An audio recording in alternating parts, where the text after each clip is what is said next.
télévision américaine, une fusillade a eu lieu près d'un centre commercial de Milwaukee, dans l'État du Wisconsin. Le bilan provisoire serait de 7 blessés. Pas plus d'informations pour le moment. On revient en France, alors que le gouvernement vient d'augmenter le prix du tabac. Il y a un produit qui remporte un vrai succès. Connaissez-vous la cigarette électronique? Pour certains, elle peut servir pour le sevrage, mais pour d'autres, et notamment les plus jeunes, elle peut aussi être la première étape avant la vraie cigarette. Bref, des questions, des doutes et un débat, vrai danger ou pas. On voit cela avec Marie-Pierre Samitier et Soigny Thiebaud. Regardez. Chaque semaine, de nouvelles boutiques spécialisées ouvrent en France et des sites de vente en ligne n'en finissent pas de fleurir sur Internet. La cigarette électronique fait un tabac.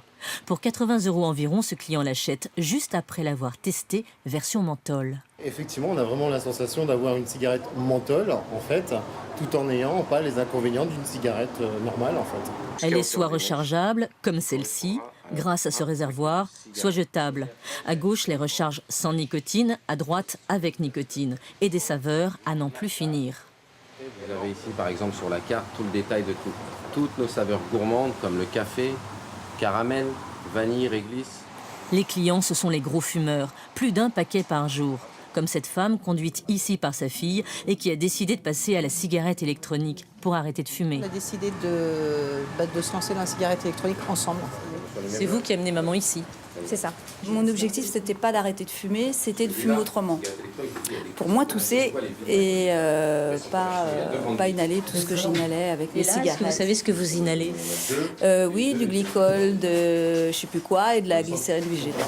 Mais que contient vraiment chaque e-cigarette? Nous avons demandé au Laboratoire national d'essai de vérifier la quantité de nicotine annoncée sur l'emballage, 0,8 mg. Le chercheur a démonté pour nous une cigarette électronique. Il va quantifier le contenu au moyen d'un gaz.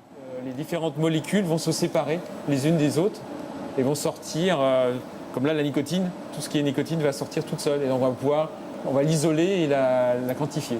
Si l'opération atteste, on le voit, la présence de nicotine. En revanche, aucune étude scientifique n'a été faite sur l'impact de l'inhalation de ces cigarettes électroniques. C'est pourquoi les autorités de santé recommandent de ne pas les fumer.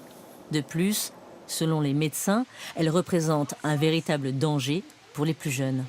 Dans les écoles de Paris, entre 12 et 15 ans, 75% de ceux qui ont essayé la cigarette n'avaient jamais fumé une seule vraie cigarette avant. Donc ça devient un produit d'initiation au fait de fumer à la cigarette. Et ça, c'est depuis 2 ans que le prix des cigarettes a beaucoup baissé pour les cigarettes jetables. Un constat alarmant, d'autant que plus d'1 million de Français l'auraient déjà essayé.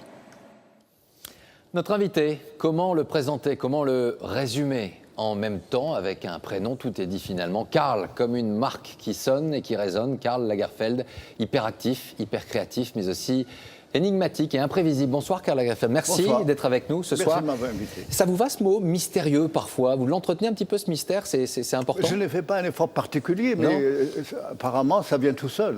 Moi, je me trouve tout ce qu'il y a de plus normal et de plus banal presque.